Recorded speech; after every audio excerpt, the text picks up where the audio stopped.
تیسرا انسان دیوس کون ہے؟ جو اپنے گھر والوں میں جو اس کے انڈر ہیں، جس کے اوپر اس کا آرڈر چلتا ہے، اس کی بیوی، اس کی بہنیں، اس کی بیٹیاں، ان کے اندر بے حیائی، بے غیرتی کے کام دیکھے، بدکاری کے کام دیکھے اور پھر آنکھیں بند کر لیں، یہ دیوس ہے۔ ایک بہت بڑے عالم کا واقعہ ہے، ان کی شادی کسی ملکہ سے ہوئی۔ اب یہ بہت بڑے عالم تھے، ملکہ ان کی ساری باتیں مانتی لیکن پردہ نہیں کرتی تھی۔ تو یہ عالم اپنے شاگردوں کو حدیث پڑھایا کرتے تھے۔ ایک دن حدیث آئی کہ دیوس اللہ کی جنت میں نہیں جائے گا۔ شاگردوں نے پوچھا، شیخ یہ دیوس کا مطلب کیا ہے؟ یہ ملکہ اس مولوی صاحب کو لے کر عصر کے بعد سیر کرنے کے لیے، باغات کے لیے بگھی پر بیٹھ کر جایا کرتی تھی۔ کہنے لگا، جب کل میری سواری جا رہی ہو اور میری بیگم میرے ساتھ ہو اور ہم سیر کے لیے نکل رہے ہوں، تم اپنے ہاتھ میں کتاب لے کر راستے میں میری سواری کو روک کر پوچھنا، شیخ یہ حدیث پڑھائی تھی کہ دیوس اللہ کی جنت میں نہیں جائے گا، تو دیوس کون ہوتا ہے یہ بتائیے۔ یہ مولوی صاحب ملکہ کے ساتھ نکلے سیر کے لیے، شاگردوں نے کتاب پکڑی، سامنے آگے، شیخ آپ نے کل حدیث پڑھائی تھی دیوس اللہ کی جنت میں نہیں جائے گا، دیوس کون ہے؟ تو کہنے لگے میں دیوس ہوں۔ شیخ کہنے لگے میں دیوس ہوں۔ کہا وہ آپ تو ہمارے شیخ ہو۔ کہا اصل میں میری شادی ملکہ سے ہوئی ہے، میں اس کو بہت سمجھاتا ہوں، یہ پردہ نہیں کرتی، میں اس کو پردے پہ قائل کرتا ہوں، یہ پردہ نہیں کرتی، اور میں اس کی اس بے پردگی پر خاموش ہو چکا ہوں، سمجھا کے تھک گیا ہوں، میرا آرڈر نہیں چلتا۔ دیوس وہ ہے جو اپنے گھر والوں میں برائی دیکھے، بے حیائی دیکھے اور پھر اس سے نہ روکے، یہ بے غیرت دیوس ہے، اور دیوس اللہ کی جنت میں داخل نہیں ہوگا۔ ملکہ بڑی عقل مند تھی، اس نے وہیں سے کہا، مولوی صاحب چلیں واپس، یہ آج کی آخری سیر تھی بغیر پردے کے، کل نکلوں گی تو برقعے کے ساتھ نکلوں گی۔ آپ کے اور میرے گھروں میں کیا حالات ہیں؟ اللہ کے لیے ایک بہت بڑی بیماری کی طرف اشارہ کرنے لگا ہوں، غور کرنا۔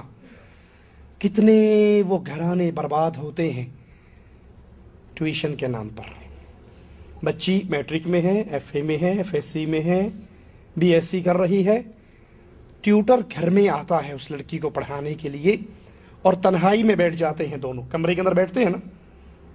ماں اپنے باقی بچیوں سے کہتی ہے، خبردار کوئی اونچا نہ بولے اور کوئی بہن کے کمرے میں داخل نہ ہو۔ وہ انگلش کی ٹیوشن پڑھ رہی ہے، وہ کیمسٹری کی ٹیوشن پڑھ رہی ہے، وہ بیالوجی کی ٹیوشن پڑھ رہی ہے۔ یہ ٹیوٹر آتا ٹیوٹر بن کر ہے اور نکلتا گھر سے داماد بن کر ہے۔ ایسا ہوتا ہے یا نہیں ہوتا؟ یہ بغیرتی باپ بھی برداشت کرتا ہے، یہ بغیرتی ماں بھی برداشت کرتی ہے، انگلش کے نام پہ، سائنس کے نام پہ، کیمسٹری کے نام پہ، کہ ہماری بچی اندر بیٹھ کے تیاری کرے اور یہ نہیں جانتی کہ محمد الرسول اللہ صلی اللہ علیہ وسلم نے منع فرماتے ہوئے کہا، کوئی مرد کسی غیر عورت کے ساتھ تنہا نہ ہو، اور اگر تنہا ہوگا تو تیسرا کون ہوگا؟ شتونگڑا نہیں کہا، وڈا آئے گا، بابا جی آن گے۔ خود شیطان ان دو کے درمیان میں بدماشی کرنے کے لیے حاضر ہوگا۔ اور کتنے وہ گھر ہیں جو برباد ہوئے، جس کے اندر ٹیوٹر بن کر نوجوان مرد آتا ہے اور نوجوان بیٹی تنہائی میں بیٹھ کے پڑھتی ہیں، بے غیرت ماں خود چائے بنا کر ان کے سامنے رکھتی ہے اور نہیں جانتی اس پڑھائی کے نام پہ یہاں پہ بدکاری ہو رہی ہے۔ باپ نمازی ہے، باپ مسجد میں جانے والا ہے، قرآن کی تلاوت کرنے والا ہے، لیکن یہ بے غیرتی برداشت کرتا ہے، اس کی جوان بیٹی غیر مرد کے ساتھ بیٹھ کر 2 گھنٹے گزارتی ہے۔ محمد نے تو 1 منٹ سے بھی منع کیا ہے صلی اللہ علیہ وسلم۔ کوئی عورت کسی مرد کے ساتھ، کوئی مرد کسی غیر عورت کے ساتھ تنہا نہ ہو، اگر نہیں باز آتا تو ان کا تیسرا شیطان ہوگا۔ کتنے وہ نوجوان ہیں جو اپنی بیویوں کو، اپنی بہنوں کو، اپنی ماؤں کو اجازت دے دیتے ہیں، میں بڑا مشغول ہوں، سودا سلف خریدنے کے لیے آپ خود گھر سے باہر جا کر خرید سکتی۔ اور کتنی وہ بے غیرت بیوییں ہیں جن کا خامن ان کو کپڑا لا کر دے دے، سامان لا کر دے دے، تو وہ جواب میں کیا کہتی ہیں، تینوں کو لینا آندا،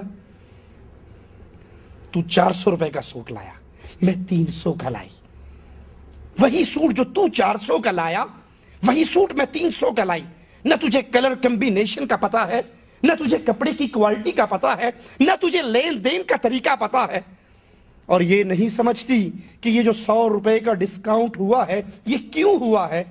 اس لیے کہ یہ اکیلی نکلی ہے، یہ گھر سے تیار ہو کر اپنے منہ کو سجا کر نکلی ہے۔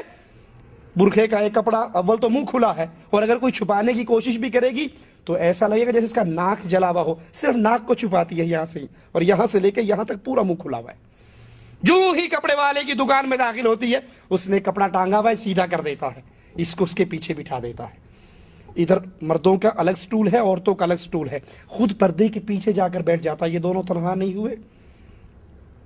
اگر تو اپنی غیرت کو بیچ کر، اپنی عزت کا جنازہ نکال کر 100 روپے کا ڈسکاؤنٹ کرواوی آئی ہے، ایسے 100 روپے کی اہل ایمان کو ضرورت نہیں ہوا کرتی۔